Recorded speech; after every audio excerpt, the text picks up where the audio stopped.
चलिए देखिए, हम लोग दो सदिशों का योग त्रिभुज विधि द्वारा पढ़ चुके हैं। अब दो सदिशों का योग हम समांतर चतुर्भुज विधि द्वारा पढ़ेंगे। समांतर चतुर्भुज के द्वारा हम कैसे दो सदिशों का योग करते हैं वो आज हम देखेंगे। तो सबसे पहले समझ लें समांतर चतुर्भुज विधि में जोड़ा कब जाता है। ठीक है, तो देखिए समांतर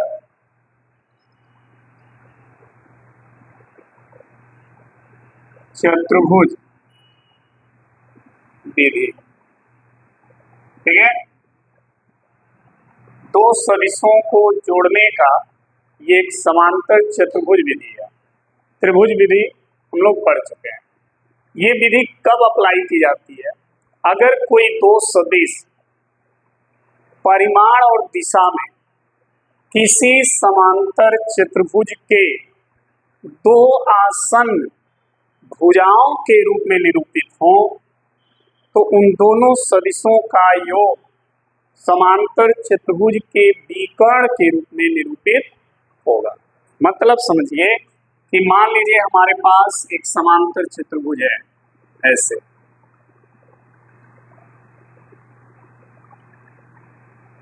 ये एक समांतर चतुर्भुज है। समांतर चतुर्भुज ऐसे ही होता है ना, ये एक समांतर चतुर्भुज है। इस समांतर चतुर्भुज का कोई भी आप नाम दे दीजिए, मान लीजिए एन ओ और पी, एक समांतर चतुर्भुज है। हमारे पास दो सदिश हैं। सदिश कौन कौन है? एक है वेक्टर ए और दूसरा है वेक्टर, ये दो सदिश हैं। इन दोनों सदिशों को हमें जोड़ना है। ठीक है, देखिए जो राशि सदिश राशि होती है उसको हम मैथ के नियम में नहीं जोड़ सकते, उसको सदिश के नियम से जोड़ा जाता है। और सदिश का नियम दो है आपके पास, एक है त्रिभुज विधि और दूसरा है समांतर चतुर्भुज विधि। ठीक है, तो ये दो सदिशों को हमें समांतर चतुर्भुज विधि के द्वारा जोड़ना है। लेकिन इसको हम समांतर चतुर्भुज विधि के द्वारा तभी जोड़ पाएंगे जब ये दोनों सदिश परिमाण और दिशा में इस समांतर चतुर्भुज की दो आसन्न भुजाएं, आसन्न का मतलब एक भुजा ये और एक भुजा ये, ठीक, इन दो आसन्न भुजाओं के रूप में जब ये दोनों रहेंगे तभी इन दोनों को समांतर चतुर्भुज विधि द्वारा आप जोड़ेंगे। अगर वेक्टर ए इस भुजा के दिशा में और परिमाण के बराबर है, ठीक, और वेक्टर बी इस भुजा के परिमाण और दिशा में बराबर है, ठीक, तो इन दोनों सदिशों को समांतर चतुर्भुज विधि द्वारा आप जोड़ सकते हैं। लेकिन अगर ये दोनों सदिश समांतर चतुर्भुज के इन दोनों भुजाओं के परिमाण और दिशा के रूप में नहीं होते तो आप इनको इस विधि द्वारा नहीं जोड़ सकते। तब आप इनको जोड़ने के लिए त्रिभुज विधि का प्रयोग करेंगे, जो इसके पहले के क्लास में हम लोग पढ़ चुके हैं। ठीक है, तो ध्यान रखिएगा समांतर चतुर्भुज विधि द्वारा दो सदिशों को कब जोड़ा जाता है। लिखेंगे यहाँ पर, यदि दो सदिश परिमाण एवं दिशा में, यदि दो सदिश परिमाण एवं दिशा में किसी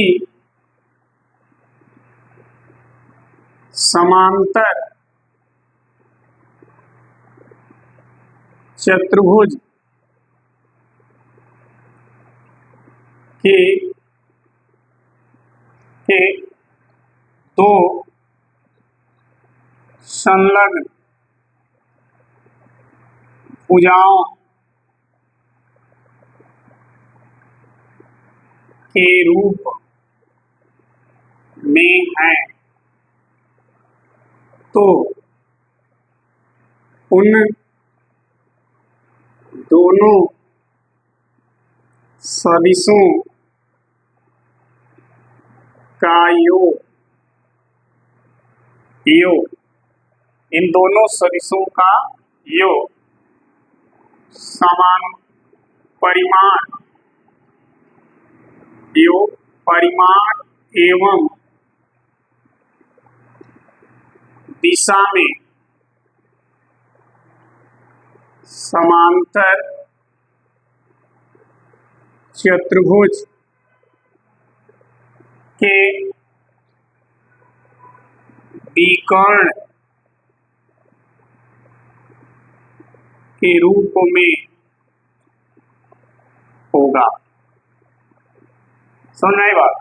अगर दो सदिश परिमाण और दिशा में किसी भी समांतर चतुर्भुज के दो संलग्न भुजाओं के रूप में है, तो इन दोनों सदिशों का जो योग होगा वो परिमाण और दिशा में समांतर चतुर्भुज का जो ये विकर्ण है ना, विकर्ण, इसी को विकर्ण बोलते हैं, इसके रूप में होगा।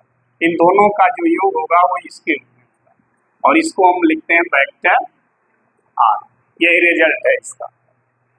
समझ में आई बात?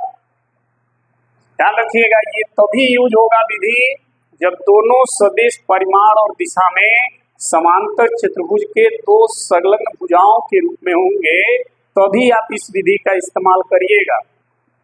अगर ऐसा अगर नहीं है तब इस विधि का आप इस्तेमाल नहीं करिएगा। क्लियर है ना? चलिए अब देखिए इन दोनों का योग कितना आता है। तो इसके लिए हम यहां लिखेंगे, माना वेक्टर ए और वेक्टर बी, जो तीर बन रहा है ऊपर में उसको हम वेक्टर बोलते हैं। वेक्टर का हिंदी होता है सदिश, या तो हिंदी में बोलिए सदिश ए सदिश बी, या तो इंग्लिश में बोलिए वेक्टर ए वेक्टर बी। ठीक है? तो माना वेक्टर ए और वेक्टर बी परिमाण एवं दिशा में समांतर चतुर्भुज, समांतर चतुर्भुज कौन?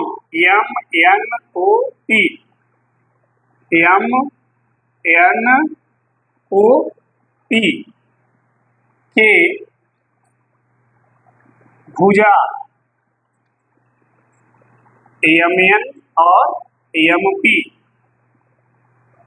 एम एन और एम पी के रूप में हैं। समझ आई बात? मान लिया वेक्टर ए और वेक्टर बी जो है परिमाण और दिशा में समांतर चतुर्भुज एम एन ओ पी जो है कि जो भुजा एम एन और एम पी है उसके रूप में।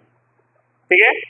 और देखिए ये जो एंगल है, ये वाला एंगल, इस एंगल को आप फाई मान लीजिए, और ये जो पूरा एंगल है ये, इसको आप थीटा मान लीजिए। ठीक है? यानी दोनों सदिशों के बीच का कोण क्या है? थीटा है। और जो परिणामी सदिश आर है वो वेक्टर ए के साथ कितना कोण बना रहा है? फाई। ठीक है? चलिए देखिए आगे। अब इनका परिणामी निकालेंगे कैसे? निकालने के लिए जो एम एन भुजा है इसको हम आगे की ओर ऐसे बढ़ाएंगे और फिर ओ से इस एम एन पर हम क्या करेंगे? लंब डाल देंगे। ये लंब है, ध्यान रखिएगा। ऐसे जब लंब डालेंगे तो इसको कोई नाम दे दिया आपने टी, यानी ओटी लंब है किस पर? एम एन पर। ठीक है? यहां लिखेंगे समांतर चतुर्भुज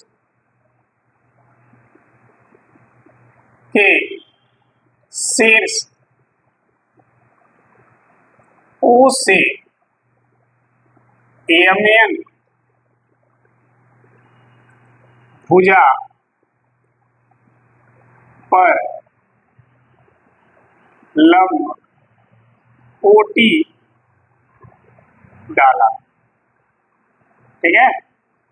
समांतर चतुर्भुज का जो शीर्ष ओ है वहां से इस यमन भुजा पर OT क्या किया, लंब डाल दिया। जब लंब डालेंगे तो ये एंगल कितना डिग्री बनेगा, 90 डिग्री, ये 90 डिग्री हो जाएगा।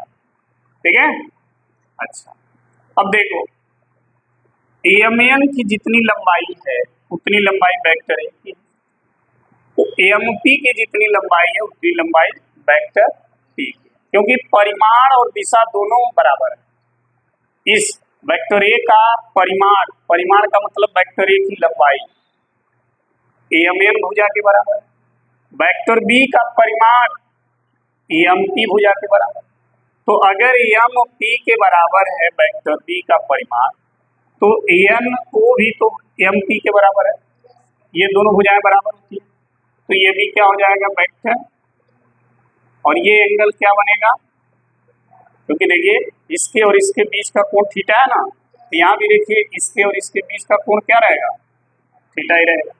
ठीक, अब यहां से ये इस भुजा का मान निकालें और इस भुजा का मान निकालना, कैसे निकलेगा देखिए, यहां पर आपको दिखेगा एक समकोण त्रिभुज दिखेगा, ध्यान देना, यहां लिखेंगे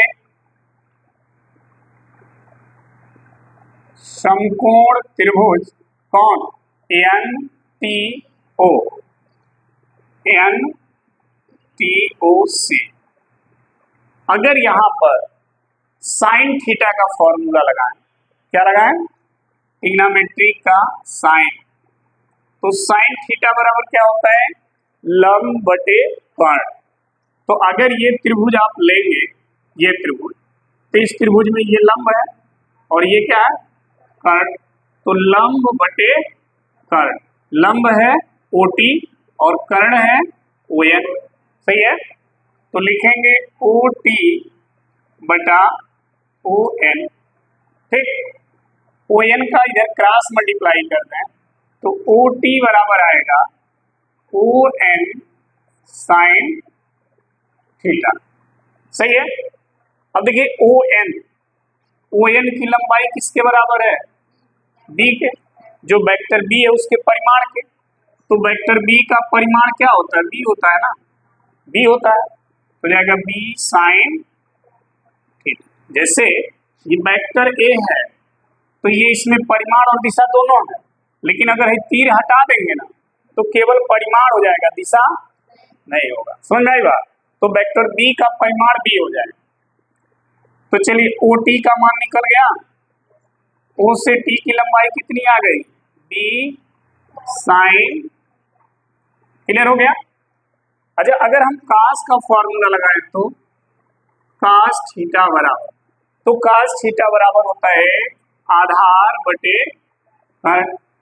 ठीक, तो आधार है NT और कर्ण है ON, सही है। तो हो जाएगा NT बटा O, यहां भी ON का गुणा कर दीजिए, तो NT बराबर आएगा ON इंटू कास, और ON क्या है, B है, तो क्या लिखेंगे, B कास थीटा। यानी ये जो भुजा है वो कितनी आ गई, चलिए दोनों भुजा निकल गई। अब देखिए MTO, ये कौन सा त्रिभुज है, समकोण है, 90 अंश है ना, तो ये समकोण त्रिभुज बना, समकोण त्रिभुज MTO, MTO से, इस त्रिभुज से अगर हम पाइथागोरस प्रमेय लगाएं तो पाइथागोरस प्रमेय क्या होता है, कर्ण का स्क्वायर बटे लंब का स्क्वायर धन आधार का स्क्वायर। पढ़े हैं ना पाइथागोरस, नहीं पढ़े हो। पाइथागोरस प्रमेय जब संपूर्ण त्रिभुज होता है, संपूर्ण त्रिभुज का मतलब एक कोण 90 अंश, तो अगर ये 90 अंश है तो ये भुजा लंब हो जाएगी, ये आधार हो जाएगी और सबसे बड़ी भुजा कर्ण हो जाती है। ठीक, तो ये देखो त्रिभुज उसी तरह दिख रहा होगा, ठीक है। तो कर्ण का जो स्क्वायर होता है पाइथागोरस प्रमेय में, वो बराबर होता है लंब के स्क्वायर प्लस आधार के। यही सूत्र पाइथागोरस पर में है। तो यहां देखिए, में इस त्रिभुज में पाइथागोरस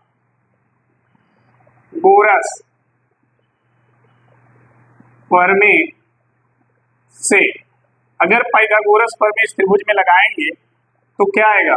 कर्ण का बराबर लंब का प्लस आधार का, यही सूत्र है। यहाँ कर्ण कौन है? यम ओ है, ये वाली भुजा है। हो जाएगा यम ओ का लंब कौन है? ओटी। ओटी का आधार कौन है? यम टी, ये आधार है। ठीक है, अब देखना, यम ओ का स्क्वायर बराबर ओटी का स्क्वायर प्लस इस एम से टी तक जो भुजा है ना, इसको दो भाग में कर लो, M N plus N T, दोनों जोड़ोगे तो एम टी आ जाएगा। तो एम टी की जगह लिख दो M N plus N T का। सही है ना? दिख रहा है ना जी? जगह है नीचे ना? चलिए, एम ओ का स्क्वायर बराबर, देखो ओ टी का स्क्वायर प्लस ये देखो, ये हो गया ए प्लस बी का होल स्क्वायर, ये है ए और ये हो गया बी। तो ए का स्क्वायर यानी एम एन का प्लस बी का स्क्वायर यानी एन टी का, सही है, प्लस 2ab, 2a यानी एम एन, बी यानी एन टी, सही है। और देखो एम ओ का स्क्वायर बराबर, समझना, ये जो ओटी लिखा है, ओटी और एन टी, ये वाला और ये वाला एक साथ रख लो तो आपके पास बचेगा एम एन का स्क्वायर प्लस, और इन दोनों को एक ब्रैकेट में लिख लो तो ओटी का स्क्वायर प्लस एन टी का, हो गया। ये दोनों एक ब्रैकेट में हमने लिख दिया इन दोनों को, ठीक, plus 2mn into N T. अब ध्यान देना आगे, देखो O T square plus N T square, ये है ओ टी का स्क्वायर प्लस एन टी का स्क्वायर, यानी लंब का स्क्वायर धन, तो बराबर क्या होगा? कर्ण का स्क्वायर। यानी इन दोनों के स्क्वायर की जगह आप एन ओ का स्क्वायर लिख सकते हो ना, क्योंकि ये भी तो समकोण त्रिभुज है। तो यहाँ पर हम लिख सकते हैं, चूंकि O T square plus N T square बराबर एन ओ का स्क्वायर, कितना होगा? तो इसके जगह आप क्या लिख दोगे? एन ओ का स्क्वायर, ओ एन लिखो चाहे एन ओ लिखो, बात वही है। तो अब आपके पास क्या मिला? एम ओ का स्क्वायर बराबर एम एन का प्लस, और इसके जगह हमने लिख दिया एन ओ का प्लस 2mn इंटू एन, सही है। अब देखिए एम ओ, एम से ओ तक का परिमाण क्या है? आर, परिमाण दिशा नहीं, तो वेक्टर हट जाएगा, तो ये हो गया आर का। एम एन क्या है? वेक्टर है, परिमाण लेंगे तो एन ओ, परिमाण लेंगे तो प्लस 2 एम एन यानी ए, एन टी यानी बी कॉस, हो गया, ठीक है। यहां से जब आप स्क्वायर हटाओगे तो आर बराबर ये सब किस में आ जाएगा? करड़ी में, A square plus B square plus 2ab cos theta. समझ में आ गई बात? तो ये हो गया इन दोनों सदिशों का परिमाण, ठीक है। अगर हम इस वेक्टर आर का दिशा निकालें परिणामी जो वेक्टर आर है, अगर इसकी दिशा पूछा जाए तो देखिए परिणामी सदिश वेक्टर आर की क्या दिशा। तो दिशा निकालने के लिए हमें कौन सा कोण निकालना पड़ेगा, फाई। तो इसको लगा देंगे फॉर्मूला tan फाई, ठीक। और tan फाई अगर लगाएंगे, ये वाला कोण लेंगे तो ये वाला त्रिभुज बनेगा ना, ये वाला। तो tan फाई में क्या हो जाएगा, लंब बटे आधार। तो लंब क्या है, b साइन, लंब क्या है थीटा, बटे आधार, आधार क्या है mt, आधार ये है m से। अब इस mt के जगह हम लिख सकते हैं यम n प्लस nt, लिख सकते हैं ना। यहाँ लिख दें M n plus n t। tan phi बराबर b sine theta upon mn का मान क्या है a, और nt का मान क्या है b cos थीटा। तो ये जो फार्मूला निकल के आया, इस फार्मूला से परिणामी सदिश की दिशा ज्ञात कर सकते हैं, ठीक है। तो ये रहा समांतर चतुर्भुज विधि। अगर दो सदिश परिमाण और दिशा में किसी समांतर चतुर्भुज के दो संलग्न भुजाओं के रूप में हैं, तो उनका जो परिणामी आएगा उसका परिमाण जो होगा उसके समांतर चतुर्भुज के विकर्ण के रूप में होगा, क्लियर। और उसका मान जो आएगा वो इतना आएगा, उसकी दिशा जो होगी वो इतनी, ठीक है, क्लियर। तो नोट कर लीजिए।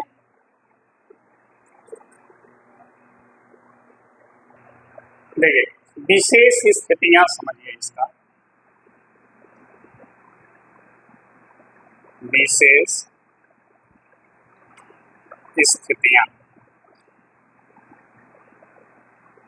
नंबर 1, अगर हम ये मान लें कि वेक्टर ए और वेक्टर बी दोनों एक दिशा में, दोनों क्या हो, एक दिशा में हो, तो इनका परिणामी कितना होगा। यदि वेक्टर ए और वेक्टर बी समान दिशा में हो, तो जब दोनों समान दिशा में होंगे, जिस दिशा में वेक्टर ए है अगर उसी दिशा में वेक्टर बी भी है, तो क्या कोण बनेगा, तो थीटा क्या बन जाएगा, समझना है बात। जब थीटा 0 बनेगा तो यहाँ लिख देंगे थीटा 0, ठीक। और कास 0 का मान क्या होता है, तो परिणामी क्या होगा, परिणामी आर बराबर करड़ी में ए स्क्वायर प्लस कास, और कास 0 का मान एक हो गया ना, तो बचा गया R equal to A square plus 2ab, ये हो गया। और आर बराबर, ये फार्मूला बन गया ए प्लस बी ए होल स्क्वायर, और जब होल स्क्वायर हो गया तो करड़ी हट जाएगा, तो क्या हो जाएगा ए प्लस, तब परिणामी ये आ जाएगा, ठीक है। अगर दोनों सदिश एक दिशा में होंगे, उनका परिणामी दोनों सदिशों के परिमाण के योग के दिशा क्या हो जाएगी, परिणामी सदिश की क्या दिशा, दिशा यानी ये ना दिशा है, tan फाई बराबर, तो b sine theta upon a plus b cos, इसी से दिशा निकलता है। थीटा की जगह हमें क्या रखना है, 0, क्या रखना है 0, और साइन 0 का मान 0, भाई पूरा क्या हो गया 0 हो जाएगा ना, यानी tan फाई इक्वल टू 0। क्यों? क्योंकि साइन 0 का मान और cos 0 का मान भाई तो 1 हो जाएगा, तो a प्लस बी हो जाएगा, लेकिन ऊपर क्या हो जाएगा, तो पूरा 0 हो जाएगा। tan फाई इक्वल टू 0 और tan कितने का मान 0 होता है, 0 का, तो फाई क्या जाएगा है 0, दिशा 0 हो जाएगी। यानी जिस दिशा में दोनों सदिश थे उसी दिशा में उनका परिणामी भी होगा। ठीक है, समझ आई बात? अगर ये दोनों सदिश एक दूसरे के लंबवत हों तब क्या होगा, उसके लिए देखिए, ये तो पहली स्थिति थी। दूसरी स्थिति, यदि वेक्टर ए और वेक्टर बी परस्पर क्या हो, लंबवत हों, तो अगर परस्पर लंबवत होंगे तो थीटा क्या बनेगा, 90 डिग्री। परस्पर लंबवत का मतलब वेक्टर ए ऐसे हो और वेक्टर बी ऐसे हो, तो थीटा बनेगा कितना, 90 डिग्री। परिणामी क्या हो जाएगा, परिणामी क्या हो जाएगा, आर इक्वल टू करड़ी में A square B square plus cos 90, और कास 90 का मान क्या होता है, 0। क्या होता है, 0 ना, तो हाई पूरा 0 हो जाएगा, तो बचेगा क्या, आर इक्वल टू करड़ी में A square plus B square.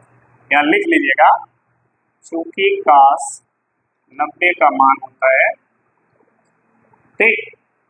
अगर दिशा पूछा जाए,